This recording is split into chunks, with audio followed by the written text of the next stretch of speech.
नमस्कार श्रोते हो. ऐकणार आहोत देवाचे गणित. एकदा दोघं जण एका मंदिराबाहेर बसून गप्पा मारत होते. अंधार पडू लागला होता आणि ढगही जमा होऊ लागले होते. थोड्या वेळाने तिथे आणखी एक माणूस आला आणि तोही त्या दोघांबरोबर बसून गप्पा मारू लागला. थोड्या वेळाने तो माणूस म्हणाला, त्याला खूप भूक लागली आहे. त्या दोघांनाही भूक लागायला लागली होती. पहिला माणूस म्हणाला, माझ्याकडे 3 भाकऱ्या आहेत. दुसरा म्हणाला, माझ्याकडे 5 भाकऱ्या आहेत. आपण तिघं मिळून वाटून घेऊ आणि खाऊ. आता प्रश्न आला की 8 भाकऱ्या 3 अधिक 5, 8 भाकऱ्या तिघांमध्ये वाटायच्या कशा? पहिल्या माणसाने सुचवले की प्रत्येक भाकरीचे 3 तुकडे करूया. अर्थात 8 भाकऱ्यांचे 24 तुकडे होतील. 8 गुणिले 3 आणि आपल्या तिघात 8 तुकडे समसमान वाटले जातील. बाकी दोघांनाही त्याचं मत पटलं आणि 8 भाकऱ्यांचे 24 तुकडे करून प्रत्येकाने 8 तुकडे खाऊन भूक शांत केली. आणि मग पावसामुळे मंदिराच्या आवारातच ते सारे झोपी गेले. सकाळी उठल्यावर तिसऱ्या माणसाने पहिल्या दोघांचेही आभार मानले आणि भाकरीच्या 8 तुकड्यांबद्दल प्रेमाची भेट म्हणून त्या दोघांना 8 सुवर्ण मुद्रा देऊन तो माणूस आपल्या घरी गेला.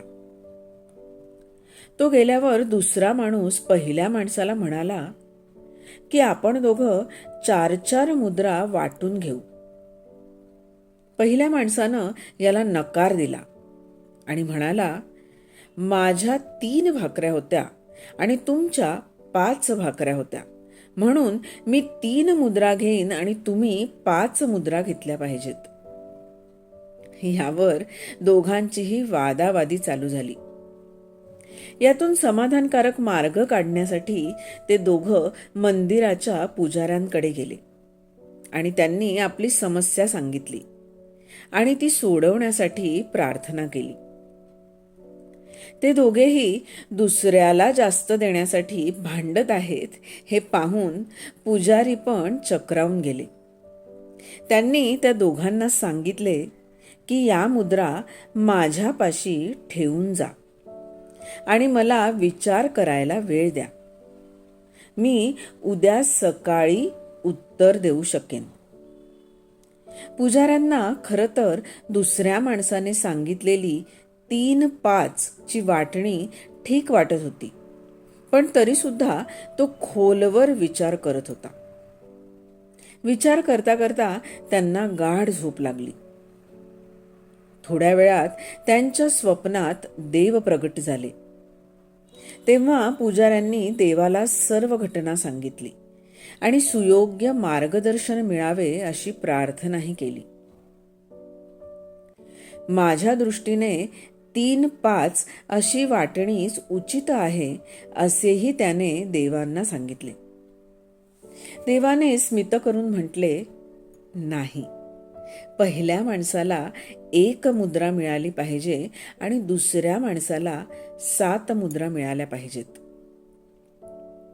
देवांचे म्हणणे ऐकून पुजारी चकित झाले. त्यांनी आश्चर्याने विचारले, प्रभू, असं कसं? देव पुन्हा एकदा हसले आणि म्हणाले, यात काही शंका नाही की पहिल्या माणसाने आपल्या 3 भाकऱ्यांचे 9 तुकडे केले, परंतु त्या 9 पैकी त्याने फक्त 1 वाटला आणि 8 तुकडे स्वतः खाल्ले.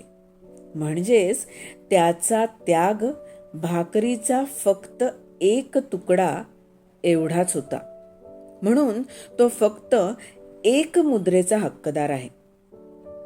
दुसऱ्या माणसाने आपल्या 5 भाकऱ्यांचे 15 तुकडे केले, ज्यातले त्यांनी स्वतः 8 तुकडे खाल्ले आणि 7 तुकडे वाटून दिले. म्हणून न्यायधर्मानुसार तो 7 मुद्रांचा हक्कदार आहे. हेच माझे गणित आहे आणि हाच माझा न्याय आहे. देवांच्या न्यायाचे हे अचूक विश्लेषण ऐकून पुजारी नतमस्तक झाले. श्रोते हो, गोष्टीचे तात्पर्य बघायला गेले तर मला वाटतं आपली परिस्थितीकडे बघण्याची दृष्टिकोन किंवा परिस्थिती समजण्याची दृष्टी आणि देवाचा दृष्टिकोन हे नक्कीच एकदम भिन्न असतात. आपण देवाची न्यायलीला जाणण्यात किंवा समजण्यात नक्कीच अज्ञानी आहोत आणि आपण आपल्या त्यागाचं गुणगान करतो, पण देव आपल्या त्यागाची तुलना ही आपले भोग आणि नक्कीच आपलं कर्म, आपलं काम याच्याशी करून त्यानुसार नक्कीच यथोचित निर्णय देतो किंवा निर्णय घेत असतो.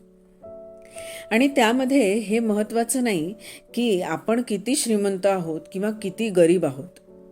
महत्त्वाचं हे आहे की आपल्या सेवाभावी कार्यात किंवा आपण जे काम करतोय, आपण जी सेवा देतोय त्यामध्ये त्याग किती आहे.